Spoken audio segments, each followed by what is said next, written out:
Welcome into the Talkin Tide podcast on the Belly Up Podcast Network. I'm Chase Goodbread, sports columnist with the Tuscaloosa News, joined by Travis Reier, the longtime senior analyst at BamaOnline.com. You can get the Talkin Tide podcast anywhere you prefer to get them, Apple Podcasts and everywhere else.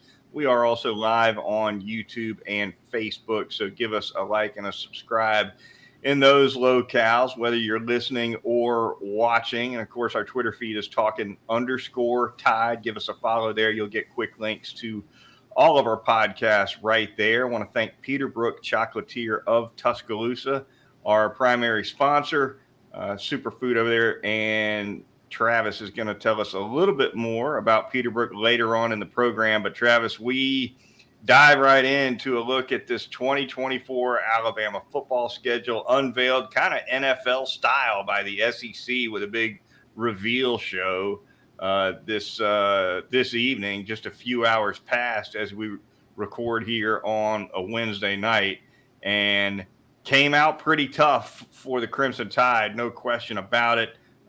Quickly to run this down, road games at LSU, at Tennessee, at Oklahoma, at Vanderbilt, and then 4 at home against Georgia, Auburn, Missouri, and South Carolina. You throw that bunch in, Travis, with a trip to Camp Randall to take on a Wisconsin squad, and which is sometimes outstanding. I know last year Wisconsin didn't have a great year by any means, but you never know what you're going to get from them. It's as tough a slate as I can remember in a long time, and that's saying something. Yeah, it may not be a 9-game conference schedule in 2024, but with Georgia headed to Tuscaloosa and making that trip to Wisconsin, Luke Fickell now in that spot up there, moving from Cincinnati to Whiskey. So you figure in a couple of seasons they ought to be rounding into form under Luke, but absolutely. But really, when you look around the league, I thought the league did the best it could in the way of competitive balance. I think some people will look at maybe some SEC schedules for the likes of LSU and feel like, maybe LSU got off a little light there. But, LSU non-con in 2024 has USC and UCLA that season. So they kind of answered that challenge from that perspective. But just some oddities to this stuff, too, because think about the last time Alabama didn't play Mississippi State in football. Ole Miss. I think both the Alabama schools, Alabama and Auburn, won't play Ole Miss or Mississippi State in 2024. Yeah, definitely an anomaly there. And some of this was pretty predictable, right? I mean, we knew going in that every team in the league was going to catch either Texas or Oklahoma. That certainly made sense. It made sense that Alabama would get OU because they're coming off a 2-year home and home with Texas. It certainly made sense that Texas and Texas A&M were going to get together as quickly as possible. They made that rivalry happen here in this little 1-year window for sure. So, and of course, Alabama's traditional rivals, Tennessee, Auburn, LSU, all intact. It'll be 2 of those on the road, 1 at home for the Crimson Tide. So a lot of this made sense. But that Georgia game, definitely the one that stands out here for Alabama fans. That turns this schedule up about 3 notches on the volume for sure, and it's going to be highly anticipated. Obviously, it's a little far down the road. I wrote a column this evening on it. It's a little too early to say just how tough this schedule is or that schedule is, because we don't know how good this team or that team's going to be in 2024. Heck, it's tough to forecast 23 for that matter here in the summertime. But that being said, you're talking about a lot of blue blood helmet logo value right here on this schedule. And you can presume just by looking at some of these schools from top to bottom that there are going to be some tough customers on this schedule for sure, starting with Georgia, who you would think even 2 years down the road is not going to be showing – you wouldn't think they'd be showing many signs of slowing down under Kirby Smart. No, and, it will have been a while since Georgia has visited Tuscaloosa with a capacity crowd in play, because in 2020, when Georgia made the trip to Tuscaloosa, of course. That was the COVID season. So last time Georgia won a game in the regular season in this series was in Tuscaloosa in 2007, that overtime game there at Bryant-Denny Stadium. Matthew Stafford in the corner over there. I think we were both there that night. Remember the shower of flasks and whiskey bottles and everything else that came down on those celebrating Georgia Bulldogs over there in that southeast corner of Bryant-Denny. So you're right. It's going to be much anticipated. And you're also right. It's really tough to try to project even to 2024. And that was the case in previous eras. But now with the transfer portal and you're trying to project teams even next season in 2024, that becomes even more difficult to pull off. SEC didn't do Georgia any favors either, right? No. They're coming to Alabama. That's no fun. They hung on to their traditionals, right? They're still playing Auburn. They still catch Florida. They still catch Tennessee. So Kirby Smart probably not thrilled this evening either over the news. Yeah, Georgia will finally go to Texas too, I guess. We still haven't seen Georgia go to Texas A&M since expansion the last time around in 2012. But the Dogs will visit Austin in addition to Tuscaloosa. So, you kind of anticipated this. You're not bringing in Texas and Oklahoma to send them to Columbia, Missouri, and Columbia, South Carolina, and Nashville, Tennessee.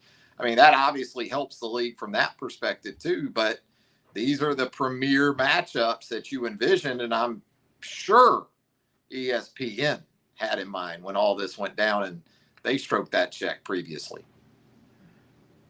You look at this situation with obviously this is not what Greg Sankey wanted or envisioned. He was clear enough going into SEC meetings in Destin that he wanted, quote, we want to land the plane. I think were his exact words or close to it. Let's not circle the airport anymore on this scheduling thing. Well, that's exactly what happened. So this is definitely not what he wanted. I don't think there's any question he wants to see an end to this one-off schedule making as quickly as possible.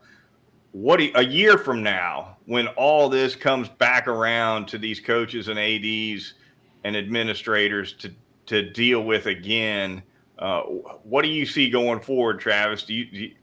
Would you see a 9-game schedule in place by 2025, or do you think it might be more likely that these schools are going to come back to the table next year and be so split that they just end up doing this one-off all over again?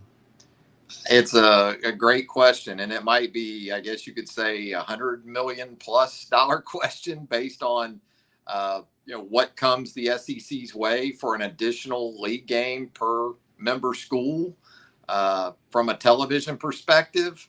There's still the same issues in play right now as there's always been, and I've talked about it from the start, where so much of the focus was on league scheduling. So many teams like Alabama had already taken the initiative from a non-conference perspective to schedule out and not schedule as many neutrals. Going home and homes. If Alabama was still in the business largely of just playing neutral sites every year, it might be one thing. But either way, you're losing a home game. So it's somewhere along the line here. And so that's what becomes the big question in terms of trying to get this done with a 9-game SEC schedule. I think it'll eventually come down to getting the money right, as it typically does. And once they're able to do that, I think it's inevitable. At some point, I can't tell you if it'll be for 2025 or beyond. But that's just. What about you? What do you think? Sooner or later they'll get to that. Yeah, I think it's also an interesting dynamic for Greg Byrne, and Nick Saban alluded to this, I think, a couple of weeks ago.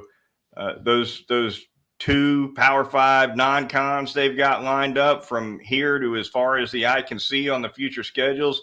As soon as they hit 9 games a year in the SEC, you're going to see I think Greg Byrne's going to be diving into those contracts and looking for those out clauses, at least for a couple of those games here and there, and peel back the schedule a little bit because, as Saban said, when they constructed that non-conference scheduling so far ahead with 2 Power 5s, in some cases premier Power 5s on the schedule, They were doing it off an 8-game schedule. Now, certainly you could have anticipated, they've signed a couple of these non-conference deals down the road, knowing that at Texas and OU were coming in and knowing that 9 is the number on the wall, right? That's the writing on the wall.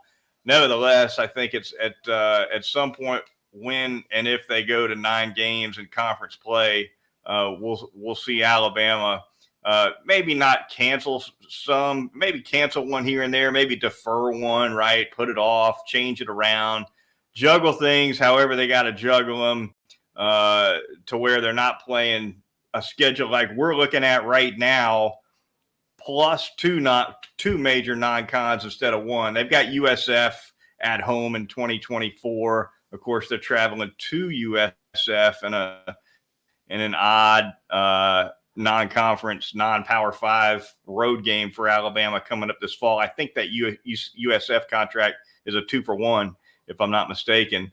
But yeah, it's gonna take some juggling with the non-conference schedule contracts coming up if they go to 9. They are, and you're right. 2024, very interesting because you make a road trip to Madison, Wisconsin. I think in week 3. So how that's going to work from a scheduling perspective with the SEC games. You go to Norman. You talked about sort of how the schedule, in some ways, it'll traditionally flip from 2023 to 2024, like we're accustomed to. You'll go to Baton Rouge. You'll go to Knoxville. That would have been the case status quo. So there are some things that are going to remain in play from a rotational perspective year in to year out, it appears. But absolutely the math, if you have to juggle it in future schedules, you got to make sure you got those 7 home games, right? If you're going 4 on the road, at least 7. You'd like to have 8 most years. But if you're doing the non-cons with the home and aways, you're going to have those years like the one coming up where you're more or less 7-5. Yeah, I think Oklahoma got stuck with 3-5-1 on its schedule because they're catching Texas on a neutral site, and then I think beyond that for 2024 they got 3 at home and 5 on the road. Definitely, probably not how's that for a birthday present coming in? Yeah, right? Or 3, excuse me, 3 at home and 4 on the road and one neutral. Yeah, Florida and Georgia in that same situation, right? Playing in Jacksonville. Yep. And then, man, you look at Florida's non-con in 2024, Miami, Central Florida, and Florida State. So, boy, Billy Napier right now.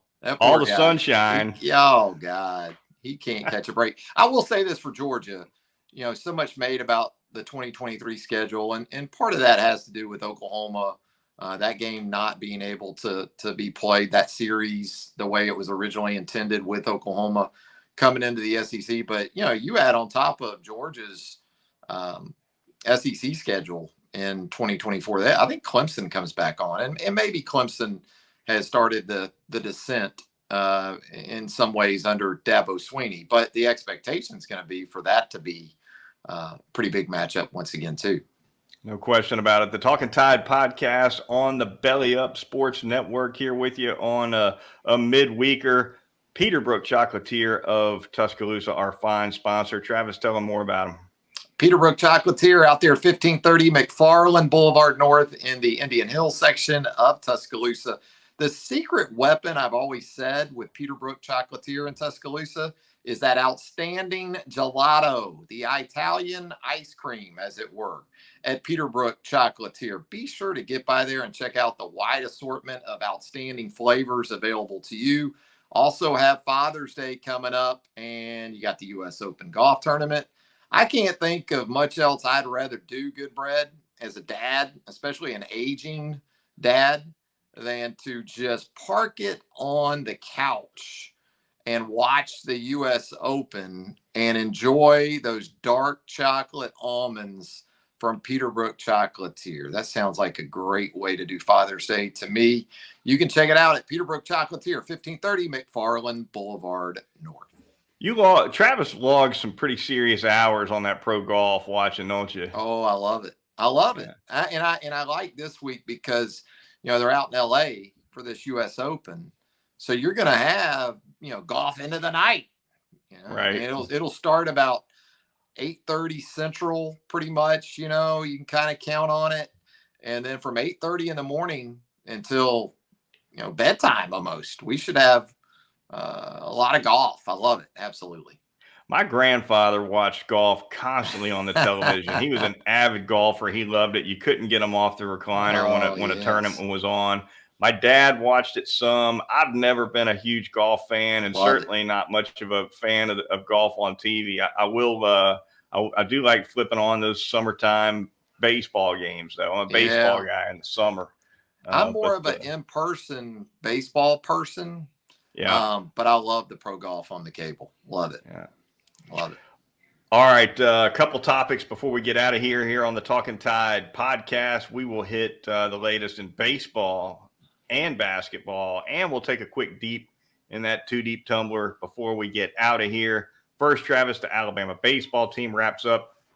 They got knocked out of super regional play, swept by Wake Forest, 2-0. A tight game one that looked like it might be Alabama's for the taking at a certain point. And game two, anything but tight, I guess, giving up, I think, 22 runs to Wake Forest, which certainly in that second game looked like the juggernaut it's supposed to be. Yeah, really did. Not the biggest ballpark up there in North Carolina. I think we can all agree on that, but bombs are bombs. And, you thought with McNary pushing up into that number 2 spot and kind of a season on the line situation, that would be the way to go. So I didn't have a problem with that move by Jason Jackson, but give Wake Forest a lot of credit. Number 1 overall seed, proved it, especially in that game 2. Game 1 was somewhat controversial. Had some questionable calls behind the dish there, and also on a check swing of note in that game 1. But a lot of credit to, again, Jason Jackson and the Alabama baseball team, taking Alabama fans on a ride they never would have imagined in late April after that LSU series, and to make it to the final 16 teams in the country, and probably a team that, if we're talking about where it should finish, and when you consider a top 25, probably somewhere around 12 or so. Hell of a run for Alabama baseball. And here we go with the Rob Vaughn era, coming in from Maryland as the new skip. And for now, anyway, it looks like they're keeping Jason Jackson around. Yeah, absolutely. So I think I saw where Vaughn actually sat in on Jackson's exit interviews with the players and was impressed and decided Jackson needed to stick around. So good for Jackson, by the way, with the job he did. Certainly, I think that's deserved for him to be at least retained. Absolutely. So, yeah, heck of a way to finish for Alabama baseball, reaching that super regional round. Some good young talent. The Shelton kid looks like he's going to be a fine player for Alabama. Keep him. Yeah. A couple. Yeah. That's a factor too now, isn't it? Yeah. Yeah. It's a real one with Colby Shelton. Yeah. So no doubt that bears about it. Watching. That might be a tough one for Alabama. Left-handed power, as we know, at any level is heavily coveted. And coming off a season like Shelton had, he's going to have plenty of opportunities if that's what he chooses to do. Alabama basketball really quickly, Travis. Looks like they're going to be picking up Grant Nelson from North Dakota State, a 6'11" big man, averaged 18 and 9 for NDSU last season. Of course, Nate Oates looking to fill the front court a little bit with the loss of Charles Bediako to the NBA draft. Grant Nelson, a big guy, but definitely a very different player than Bediako. More of an offensive-oriented guy, whereas Bediako was primarily a defender. Nelson said to be a little bit more of a Tony Kukoc type, I guess, Travis, kind of a stretch 4. But stretch 4 or 5, whatever you want to call it, Nate Oates needed to bring in a big guy, and it looks like this could be it. Yeah, nearly a double-double last season at North Dakota State. Fun guy to watch on the basketball court. He can run the floor at 6'11", can finish with authority on the break, can shoot the 3. not a guy who's going to be a volume shooter from out there, but you're going to have to respect his shot. As you said, not necessarily a big-time rim defender. But, you expect Nick Pringle to be able to give you some of that as well. I think they've got room for at least one more big, so it'll be interesting to see how that plays out. But, when you think about this guy, Nelson, you watch his highlights and his stuff from last season, especially, a lot of attributes that translate nicely into the style of play that Nate likes to employ. Yeah, Oates probably not done in the portal, as you alluded to. I think there's a kid from Creighton that's going to be taking a visit to Alabama soon, a bigger kid. So we'll see what happens there. All right, before we get out of here on the Talkin Tide podcast, Travis, without further ado, we're going to take a couple spins in this 2-deep tumbler and see who comes out. The tumbler. Giving it a turn. And one and wins. Step right up. See who pops out here. Get you a Carney voice for that thing. I got them falling all over. They're throwing them at you. Yeah, we'll go with 2 instead of 1 in this edition of the Talkin Tide podcast. All right, Travis, we're starting here with number 52 coming out of that 2-deep tumbler. That would be Tyler Booker, the outstanding young interior offensive lineman. And number 91, Jaheim Otis. So, couple interesting pair there coming out of the tumbler. Interior. Yeah. Interior linemen, one on each side of the ball. Both freshmen last year. Both looked good last year. Looked like, frankly, cornerstone type linemen for this program going forward. Let's start with Booker. What did you make of the season he had last year, and even more than that, what did you make of that curious rotation where we would see him kind of pop in and out at left guard, at right guard at various times, early in games, not just late in games? Kind of unusual the way that worked out. Yeah, it was like old school platoon guards, back in the old messenger guards, where the coaches would send in the play via offensive guards that would check in and out. Boy, that goes back about 60 years or so.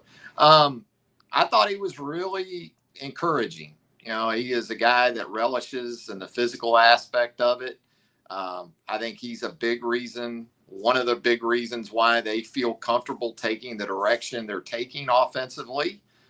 Between him and Darian Dalcourt, Seth McLaughlin, you think about the interior trio, what they bring back should be a real strength for that offense.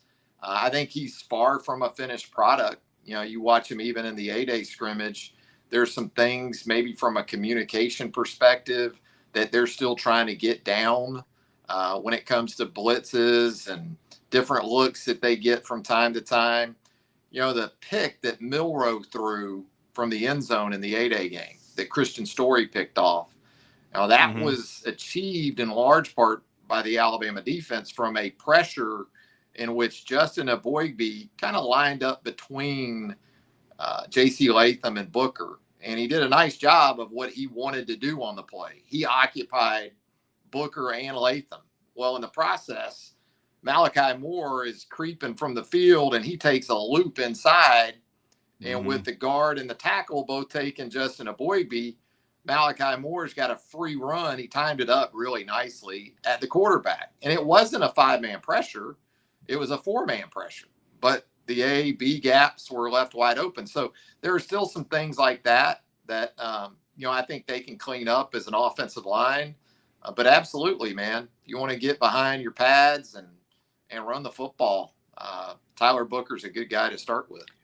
Jaheim Otis, of course, the young nose guard who played a lot of football for Alabama last season, looked good doing it. Looks like a guy who can absolutely occupy 2, play that scheme where he can stone a double team and help the linebackers make more plays around the line of scrimmage instead of catching blocks and making them further downfield. What are your thoughts on what he showed as a freshman last year? Yeah, it was very encouraging. I mean, his weight loss has been well documented, and it seems like it's just continued. I think he's under 340 now, As a guy that was 4+ at the time he signed with Alabama a year and a half or so ago. So he can be that guy for sure. And as you said, if you want him to take on blocks, be kind of a block defender in a lot of ways, he's capable of that. I think they need him to become more of a playmaker, though. Like to see him get his tackles for loss north of 5 at least this season, maybe closer to 10. Can he give you some interior pass rush? Those are some of the things that represent, to me anyway, Chase, the next step in his growth. Because, boy, just in terms of the basics of that position, I think he's going to be absolutely fine. And do they keep him on the field on third down at all? That's something you watch for too. Typically, a guy like him comes straight off the field on third and long. So, if he doesn't see any action on third down, that's not necessarily an indictment. No. But if you do see the coaching staff at least give him a shot here and there on third down, and he's able to do something with it, not necessarily making sacks, but at least shrinking the pocket, maybe making it a little easier for somebody else to make a play, that's a positive sign you want to see out of a young defensive tackle too. No doubt. And I think, when it comes to just dime rabbits, a guy like Justin Aboigbe is someone I would think that would probably be inside for sure in those situations, but absolutely would love it if he just pushes the pocket, and is disruptive in that way. That's a good thing for that defense, because I think they're still going to be edge oriented, obviously, with Braswell and Turner and what they can get out of those guys. And I look for their inside linebackers to be more of a factor in the blitz moving forward. I think they've got guys that are capable of that. Jod Campbell, Justin Jefferson, Marshall, Deontay Lawson. I think with Kevin Steele coming in, we saw some of this in the 8A game. They weren't shy about bringing 2 linebackers straight up the A gap. Right. A good bit in the spring game. So I don't think they were doing that just to give the offense a look. That may have been part of it, but I think it spoke to, we need to be better in this area too. Yeah, if the offensive linemen were told no blitzing on A day, they were in for a surprise, weren't they? I mean, they weren't bringing cross dogs. They would bring both up. They bring one right behind the other up the same A gap, and it was good practices for both sides. It's going to do it for this edition of the Talkin Tide podcast. Want to thank our listeners and viewers. Be sure to catch us next time. For Travis Reier, the longtime senior analyst at BamaOnline.com, I'm Chase Goodbread, sports columnist with the Tuscaloosa News, and we'll catch you next time right here on Talkin Tide.